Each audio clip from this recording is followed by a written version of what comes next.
আচ্ছা, যতদূর বোঝালাম, যারা যেখানে শুনতে পেলো না তাদের জন্য বলি। তাহলে এটা অ্যাক্টিভ ভয়েস। তাহলে অ্যাক্টিভ ভয়েসে বলেছিলাম যে আই রিড দা বুক, তাহলে আমি বই পড়ি।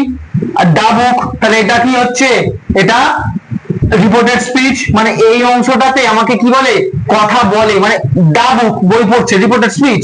আই রিড সাবজেক্ট বলেছিলাম।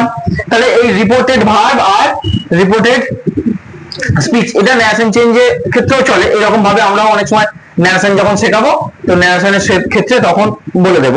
তো এটা ভয়েসের ক্ষেত্রে আমরা এত ঝমতে যাব না, মোটামুটি এটা সাবজেক্ট ভার্ব অ্যারেঞ্জমেন্ট ধরে চললেই চলে যাবে।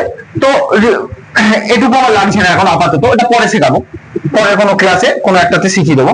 তাহলে এটা যদি আমরা বলি একটা সাধারণ বাক্য, আমি একটি বই পড়ি, এ সাজানোর উপায় খুব সহজ।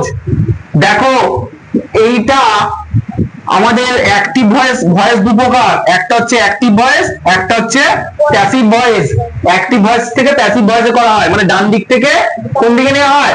বাঁ দিকে নেওয়া হয়। তাহলে অ্যাক্টিভ ভয়েস থেকে প্যাসিভ ভয়েসে নেওয়া হয়। তাহলে এই অ্যাক্টিভ আর এই প্যাসিভ।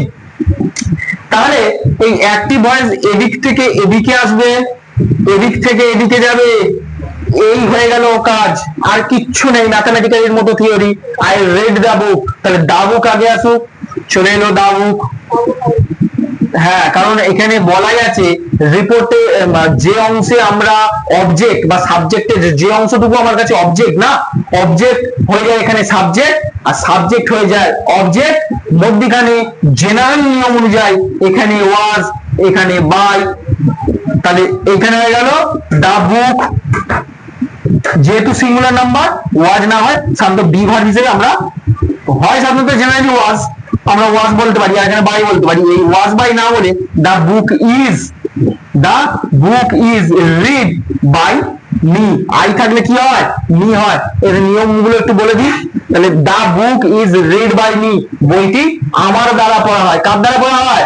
আমার দ্বারা পড়া হয়। তাহলে book is read by me. তাহলে কি হলো? ভয়েস চেঞ্জের ক্ষেত্রে যে অবজেক্টটা ছিল, অবজেক্ট হয়ে গেল আমার কাছে সাবজেক্ট, আর সাবজেক্ট হয়ে গেল কি? অবজেক্ট। তাহলে the book is read by me. কেন মি হলো? আই থাকলে মি হয়, হি থাকলে হিম হয়, সি থাকলে হার হয়, ঠিক আছে, ডে থাকলে ডেম হয়, ঠিক আছে, টুডে থাকলে দ্যাট ডে হয়, ঠিক আছে, টুমরো থাকলে নেক্সট ডে হয়, টুমরো থাকলে নেক্সট ডে হয়। এইরকম চেঞ্জ গুলো চেঞ্জ করতে হয়। তাহলে হয়তো মনে হতে পারে দাদা তুমি মি করলে কেন? তাহলে এই আইটা কনভার্ট হয়ে আই থাকলে কি হবে বলেছি? মি হবে। যদি হি থাকতো আমরা হিম করতাম, ডে থাকলে ডেম করতাম। তাহলে আমি করলাম কি? একটু রিকভার করে দেখে নি।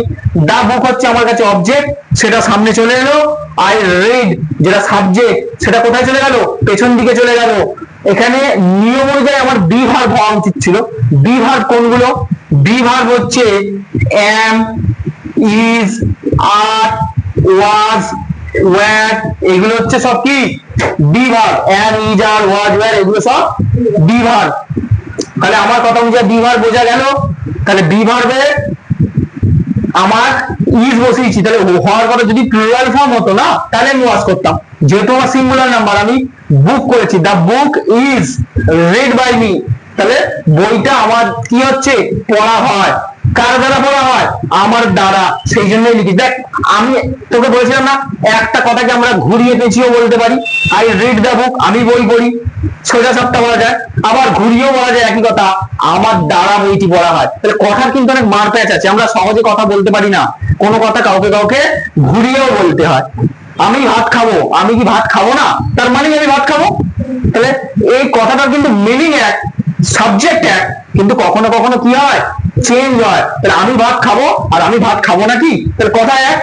তাহলে এটুকু দিয়ে বুঝতে পারলাম am, is, are was, were, এইগুলো বি ভার্ব হিসাবে ব্যবহার করা হয়। এরকম বহু ট্রান্সলেশন থেকে আমরা ভয়েস চেঞ্জ ক্লাসগুলোতে, পরবর্তী ক্লাসগুলোতে করব। যেমন রিতা সিং আ সং, যে রিতা একটি গান গায়, তাহলে এটাকে চেঞ্জ করতে হবে। এটাকে চেঞ্জ করতে গেলে আমাকে চেঞ্জ করবো, তাহলে কি? এ সং আগে চলে আসুক। হ্যাঁ, তাহলে এ সং এ সম, এখানে কিন্তু ইজ, সি বা সাং ভাবে থার্ড ফর্ম করে সিং সাং সাং, রিতা, তাহলে এখানে ওয়াজ করতাম, তাহলে আমি প্রেজেন্ট ইনডেফিনিট ধরেই করছি। A song is sing by Rita. ঠিক আছে, যদি টেন্স চেঞ্জ করতাম তাহলে আমার কিন্তু এখানে চেঞ্জ হতো, a song was sang by Rita, একটি গান রিতার দ্বারা কি হয়, গান গাওয়া হয়। তাহলে রিতা একটি গান গায় আর রিতার দ্বারা গানটি গাওয়া হয়। এইরকম বহু ট্রান্সলেশন আমরা সোজা সাপটা না করে আমরা ঘুরিয়েও অনেক সময় অনেক কথাবার্তা বলে থাকি ক্ষেত্র বিশেষে। তাই ক্ষেত্র বিশেষে ঘুরিয়ে কথা বলার একটা চল বা প্রচলন আমরা দেখি। তাহলে এই জিনিসটা বোঝা গেল। আমরা আগামী দিন ঘুরি ঘুরি ট্রান্সলেশনের মাধ্যমে আমরা করে দেখে নেব যে কিভাবে ট্রান্সলেশন করতে হয় আর সেই ট্রান্সলেশন থেকে কিভাবে ভয়েস চেঞ্জ করতে হয়। ভয়েস চেঞ্জ বোঝা গেল, ভয়েস মানে reported verb, sorry object form, সেটা সাবজেক্টে আসে আর সাবজেক্ট ফর্ম অবজেক্টে যায়, আর মধ্যখানে ওয়াজ আর বাই, মানে স্ট্র্যাটেজিক্যালি থিওরি অনুযায়ী এই আর এই জায়গাটাতে ওয়াজ, এই জায়গাটাতে বাই, বাকি যা অংশ আছে এখানে, বাকি যা অংশ আছে এখানে। বোঝা গেল ব্যাপারটা? Concept clear? হ্যাঁ, মাথায় ঢুকলো? আগামী দিন ক্লাস করব, অনেকগুলো জেনে নেবো। ঠিক আছে, আজ এটুকুই।